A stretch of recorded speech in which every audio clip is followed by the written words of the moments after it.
Sumitra lifestyle ব্লগে আবার আপনাদের স্বাগতম। আজকে হচ্ছে 191তম দিন। আর তোমাদের আগের ব্লগেই বলেছিলাম আমরা যাচ্ছি তারকেশ্বর, তাই নিমাই তীর্থ ঘাট থেকে আমরা জল তুলতে এসেছিলাম। আমি আর চান করবো না, কেন কি রাত্রিবেলায় ঠান্ডা লেগে যাওয়ার একটা ব্যাপার আছে, তাই জন্য বাবা গেল জল তুলতে। আর কাজুও চান করেছিল, কাজুই চান করেছিল মেনলি। ও ঘটে জল তুলে এলো। আর আমরা অনেকে যাচ্ছি, প্রিয়াঙ্কা, বাবাই, রূপম, আমার বোন, বাবা, মা, কাজু, আরও বাবার কাজের ওখানের অনেক কলিগরাও যাচ্ছে।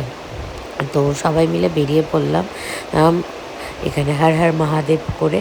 তো দেখতেই পাচ্ছ, একটা গাড়িতে আমি, বোন, সোনু ছিলাম, আর একটা গাড়িতে কাজু বাবাই, রূপম ছিল একটা জেঠুর গাড়িতে, আর বাবা আর মা একটা গাড়িতে।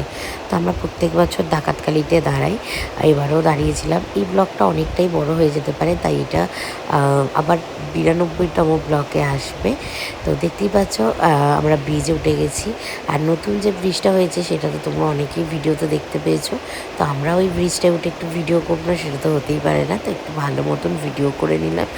আর ঠিক আমরা মালিয়ায় ঢুকে মালিয়ার ভেতরটা একটু ঘুরে নিয়ে এত ঘুম পাচ্ছিল গাড়িটা চালাতে চালাতে, তাই একটুখানি চা আর বিস্কুটে খেয়ে একটু ব্রেক নিয়ে নিলাম। দিয়ে আবার গাড়িটা নিয়ে আমরা সোজা টানা এবার ওয়েলকাম গেটের সামনে গিয়ে দাঁড়াবো। তো আজকের ব্লগটা এইটুকুই। ভালো লাগলে অবশ্যই লাইক অ্যান্ড সাবস্ক্রাইব করে দিও। টাটা।